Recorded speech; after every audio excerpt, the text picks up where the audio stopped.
Hey everyone, welcome back. It's been a wild ride in AI land lately, hasn't it? You know I like to stay on top of all the latest developments, and you've sent over a ton of articles to prove it. Let's just say even I'm feeling the need for a little information detox. So today we're doing a deep dive into the biggest AI stories of the day and why they matter to you.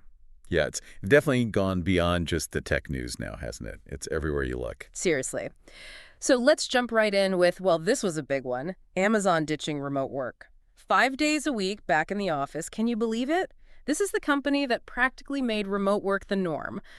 What's going on here? I know, right? It's a real head scratcher. Some people are saying it's all about control, getting everyone back under one roof, maybe even some cost cutting they don't want to talk about. But others think it's more about innovation. Or the supposed lack of it when everyone's working remotely. That's a good point. Like they're worried they'll fall behind if their teams aren't brainstorming face to face. Exactly. Makes you wonder, though, what does this mean for the future of tech jobs? Will everyone have to relocate to Silicon Valley or Seattle now if they want to work for a company like Amazon?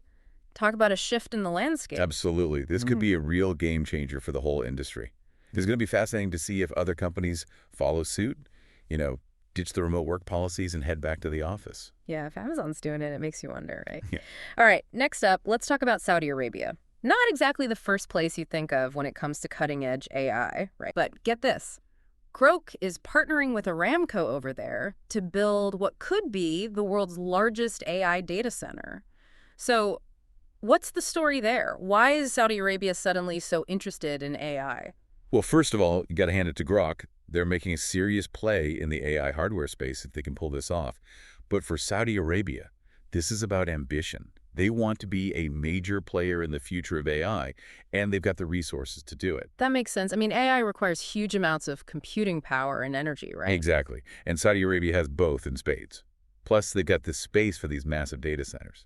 This partnership is a clear sign that they're not just dipping their toes in the water, they're diving headfirst into the AI pool. It's almost like they're saying, move over, Silicon Valley, there's a new tech hub in town. But seriously, this really highlights how intertwined geopolitics and AI are becoming. It's not just a tech race anymore, it's a global power shift. Okay, on to a story that's causing quite a stir in the AI ethics world. Sam Altman stepping down from OpenAI's safety committee. At first glance, it seems like an internal matter, but this is OpenAI we're talking about. They're leading the charge in AI development, and their safety protocols, well, they're kind of important for the future of, humanity. Absolutely. It's raised a lot of eyebrows, for sure. So what are your thoughts? Is this a good thing or a bad thing? Well, it's tough to say for sure. I mean, on the one hand, you could argue that it's good that Altman's removing himself from the equation, to avoid any conflict of interest. I see. So the committee can operate completely independently. Right. But then again, it makes you wonder, does this mean he's not entirely confident in the very safety measures he helped put in place? It's a valid point. Like, maybe he doesn't want to be held directly accountable if things go sideways. And let's be real, the whole point of this committee is to make sure OpenAI's technology is developed and used ethically, which is kind of a big deal considering their influence.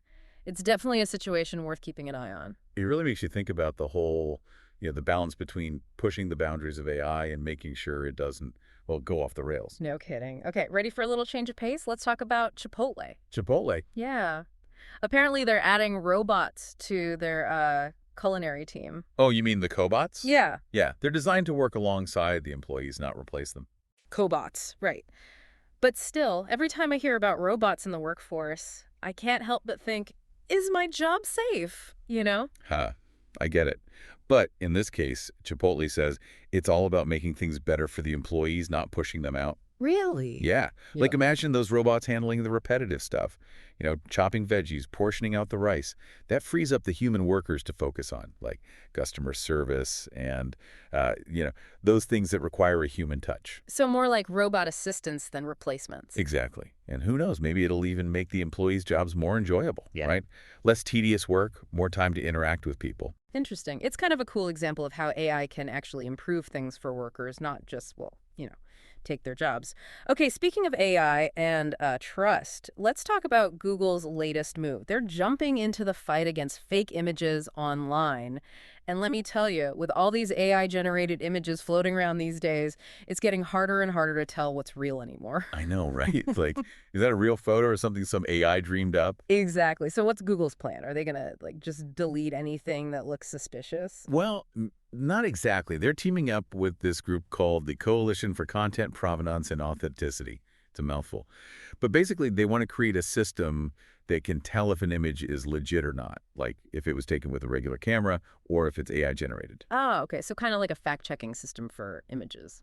Yeah, exactly. They're talking about like embedding some kind of digital watermark or something that shows the image's history. So you'd know if it had been edited or completely fabricated by AI, and then that information would be visible in search results. That's pretty cool, actually. So you'd know whether to trust what you see or not. No more falling for those too good to be true photos online. All right, one last story before we move on. Remember all those complaints about AI tools being slow and clunky? Well, it seems like Microsoft was listening. They just gave their Copilot AI a major speed boost and added a bunch of new features. Yeah, they're really stepping up their game. So what's new? Tell me everything. Okay, so first of all, they've got this thing called Copilot Pages. Basically, it's like a shared workspace where you and your team can work on stuff together, but the AI is right there in the document with you. Whoa, hold on. So it's like having an extra team member, but, without the awkward office small talk. Pretty much. The AI can help you brainstorm ideas, find relevant information, even suggest different ways to write something. That's wild. What else? Okay, get this, Copilot agents. Copilot agents. Yeah. Think of it like personal AI assistants. You can train them to do specific tasks, Okay. like scheduling meetings, generating reports, you name it.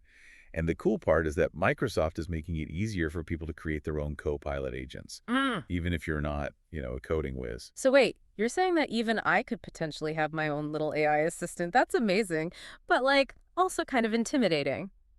What does it mean for the average person who's not a tech expert? It feels like we're on the verge of this massive shift. Totally.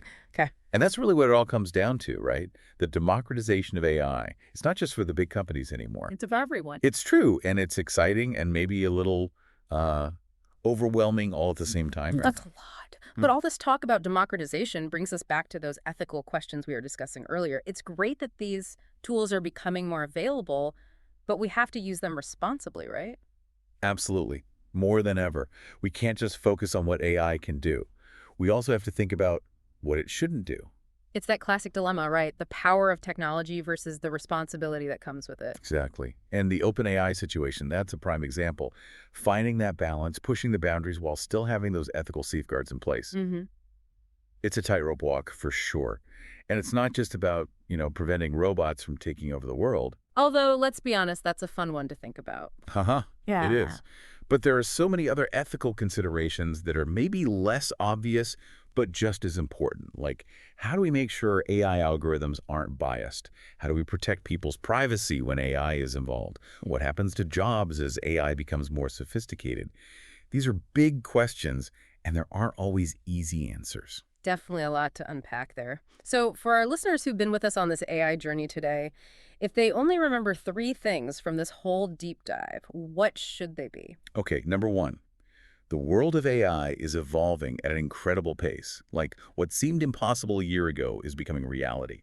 We're living in the future, whether we're ready for it or not. And things are only going to get more interesting from here. What's number 2? AI's impact goes way beyond just technology. We're talking about global politics, the future of work, even our relationships with each other. Right. AI is changing how we understand the world and our place in it. Okay, last one. What's the third big takeaway? We've got to be open to learning and adapting. This is an ever-changing landscape, and the more we understand it, the better equipped we'll be to navigate it. I love that. It's not enough to keep up anymore. We have to stay curious, keep asking questions.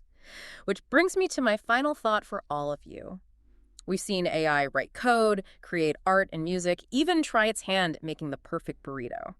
So where does that leave human creativity? Is AI a tool, a partner, a competitor, something else entirely? Something to ponder as we venture further into this brave new world of AI. Until next time, thanks for joining us for another deep dive.